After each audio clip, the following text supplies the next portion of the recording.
নমস্কার বন্ধুরা, তো আজকে আমি বাঁধাকপি রান্না করব। তো দেখুন বাঁধাকপিটা কি করে করি, একটু অন্যরকম, আপনারাও বাড়িতে ট্রাই করে দেখবেন।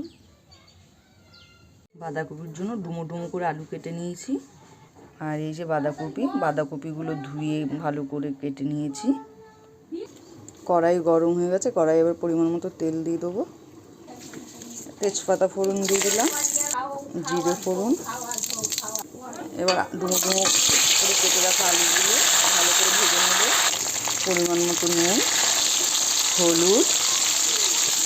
এখন বাঁধাকপির সিজে, এখন বাঁধাকপি এখন আমি এইভাবে বাঁধাকপি রান্না করে দেখবেন, খেতে খুবই ভালো লাগবে।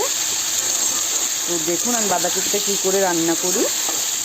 আলুগুলোকে ভালো করে ভেজে নিতে, ভাজার মধ্যেই অর্ধেক সেদ্ধ করে নিতে হবে। আলুগুলো একটু নাড়িয়ে দিতে হবে মাঝে মাঝে ঢাকাটা খুলে। এবার বাঁধাকপিগুলো ঢেলে দেবো।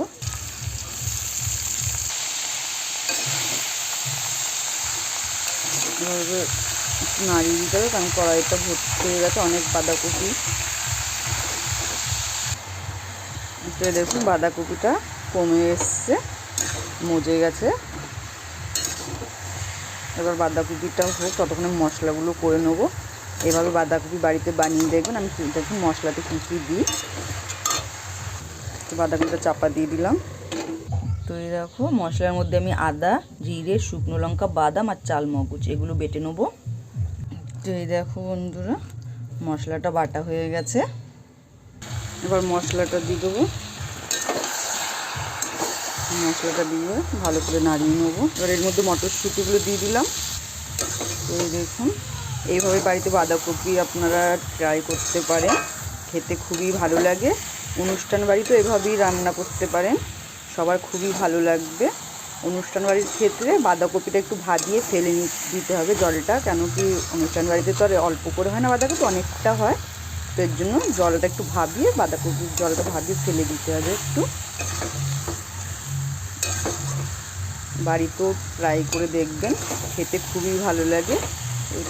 কেন কি চালমগজ আর বাদামটা পড়াতে বাঁধাকপির টেস্টটা অন্যরকম হয়ে যায়।